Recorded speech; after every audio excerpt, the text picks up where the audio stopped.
Thank you for joining this webinar. It's actually the third of a series of webinars to debrief those who are interested in the outcomes of the first expert working group meeting on environmentally sound management. Just to give a brief outline of what I will run through in my presentation.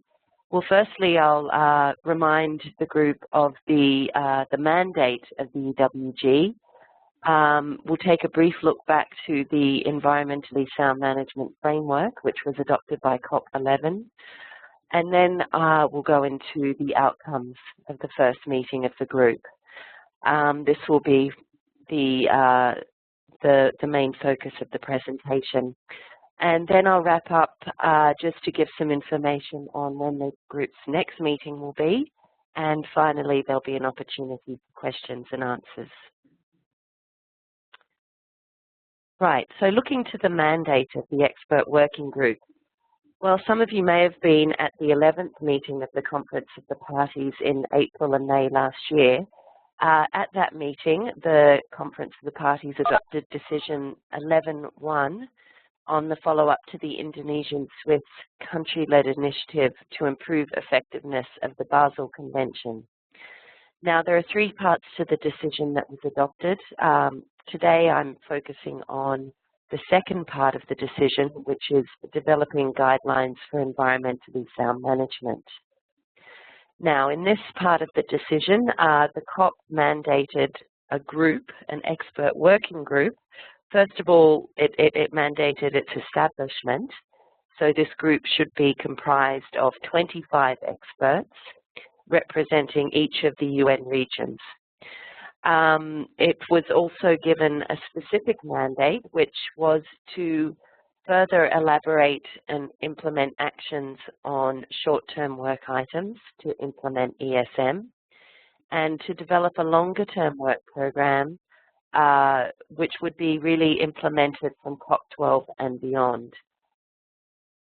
And of course, one of the key requirements of such a group is to update the open-ended working group and also then report back to COP12 at its next meeting.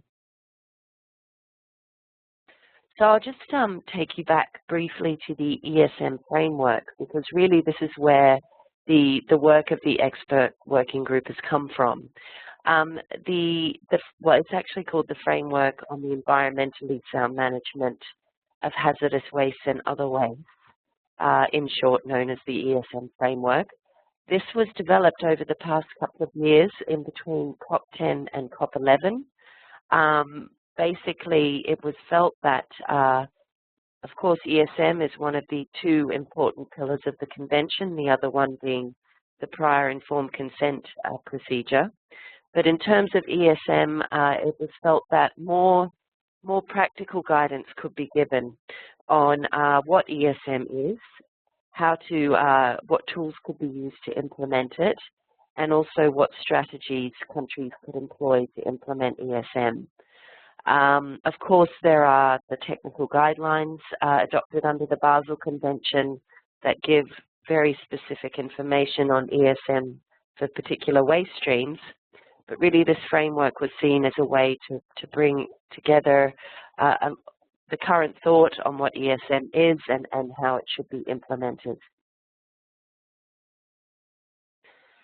So, moving ahead, we have the ESM framework and now this expert working group established by COP11. So COP11 was in May last year. The group actually started working. The nominations were received for all of the different experts. The group started working in September via electronic means, first of all, just so they would have some preparatory work to discuss once they met for their first physical meeting, which took place in December in Buenos Aires in Argentina. In terms of the participation of the meeting, we had a very good turnout. 18 of the 25 experts and 9 observers were present.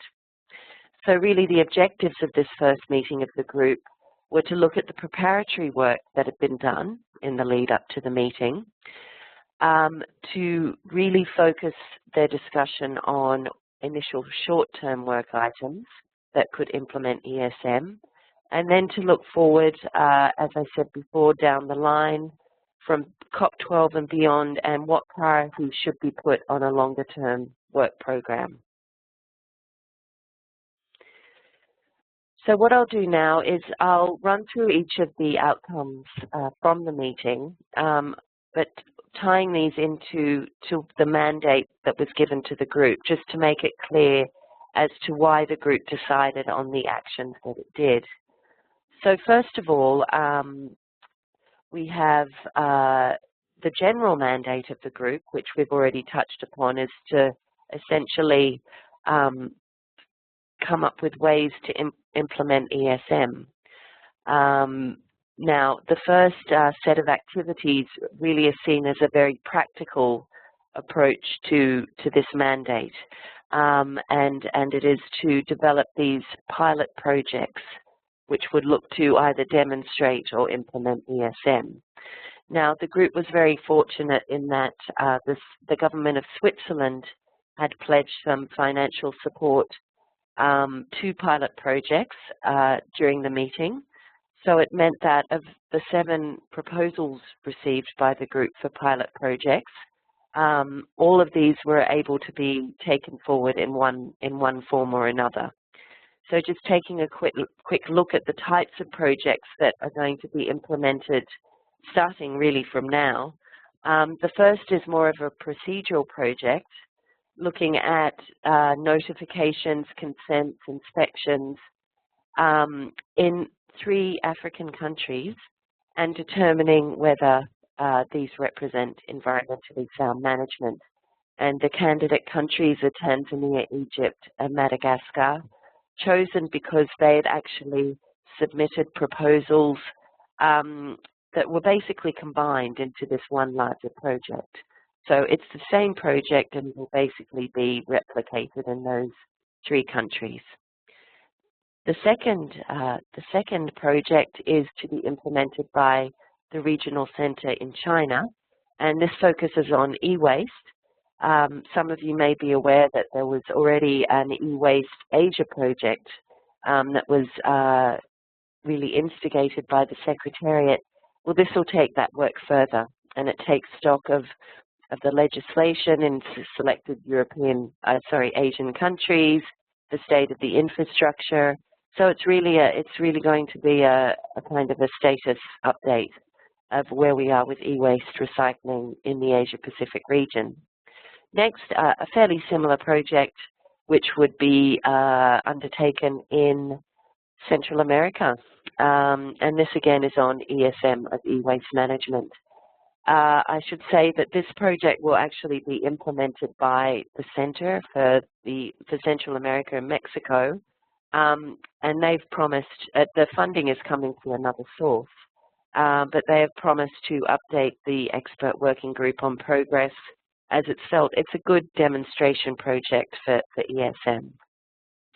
So all of these pilot projects, the progress in their implementation will be reviewed at the next meeting of the group, but I'll come to that a bit later. So looking at the next outcome, really the next couple of outcomes focus on developing guidance, which in the annex to the decision, BC 11.1, the COP requested the group, the expert working group, to look at developing more generic guidance on how to establish ESM, and in doing so to collect all the information we have at the moment on ESM and bring it together, and to develop this practical guidance.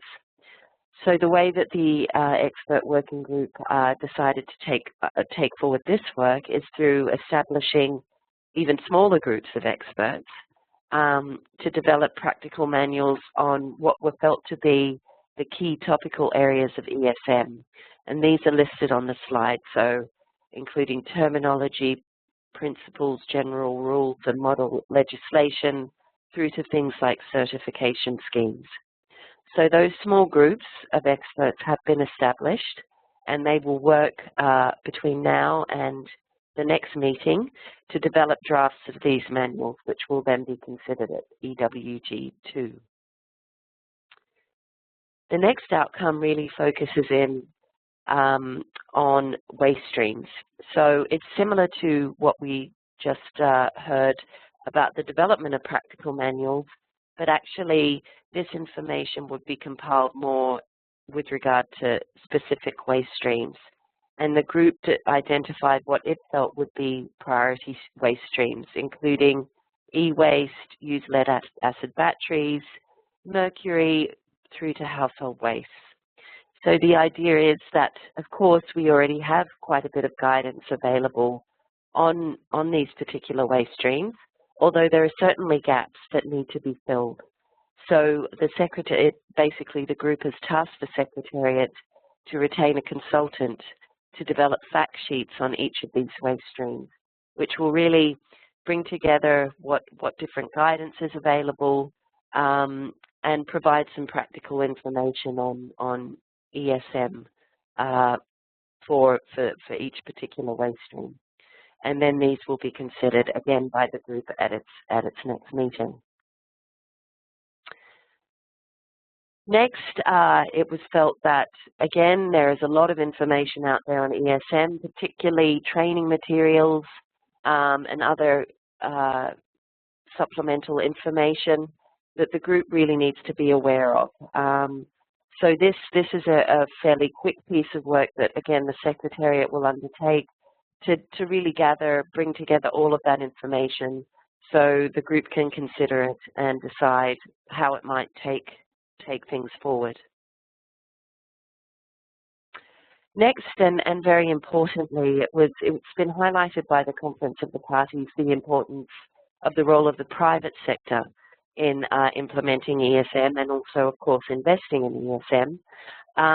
The group really felt it needed more information about the types of incentives that are out there to encourage the private sector to implement ESM. We are lucky in that we are joined by observers who are from the private sector. So they have offered to take forward this piece of work and basically pull together information on the different types of incentives that can be given to the private sector. And then the group, again, will consider this at the second meeting and decide how to take it forward. So that really wraps up the short-term work items. When I say short-term, it's really within this year that these items have to be developed, and the idea is that a report on all of these activities would, of course, be given to OEWG9 in September, but the main products would be sent to the COP, which will take place next May, or I should say May 2015. Now, the next longer-term piece of work is this work program. So it's really to look beyond COP12 at what longer-term work has to be done to develop ESM. The group has started compiling its work program for the longer term. This is really going to be a living document over the next year. It will be available in the report of the meeting, which is going to be posted online this week on the Basel Convention website. But it should be noted that this is really something that is going to evolve over time. The open-ended working group will be given a chance to comment on it in September, and then it is hoped that the COP will endorse the work program at the next meeting. So, just to recap, there's quite a lot going on in the lead up to the second meeting of the expert working group. There's the pilot projects that are underway. There's the development of the practical manuals by those small groups of experts. And then the development of these waste stream fact sheets and the pulling together of that training material by the Secretariat through a consultant. The work on the private sector incentives by our private sector colleagues. And then also the development of this draft work program. The second meeting of the group it's really going to be quite soon because the group decided it would like to meet prior to OEWG. At this point, it looks like it will take place the last week of May. This is yet to be finally confirmed, but that's certainly where indications are pointing. And it would most likely take place in Jakarta in Indonesia, back to back with a meeting of the Partnership for Action on Computing Equipment. Really the main objectives of the meeting are going to be to consider the work that's been done in the intersessional period and then to plan ahead for the next period. It is anticipated that there would be a third meeting of the group before COP12. And of course, very importantly, the group will have to prepare its report for the consideration by the open-ended working group. So I'll finish here.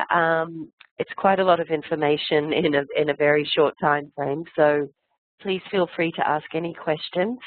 I tried to include quite a lot of detail in the slides, just so these can be taken away for your future reference. There's also further information being posted on the Basel Convention website about the work of this group. Thank you very much for your attention.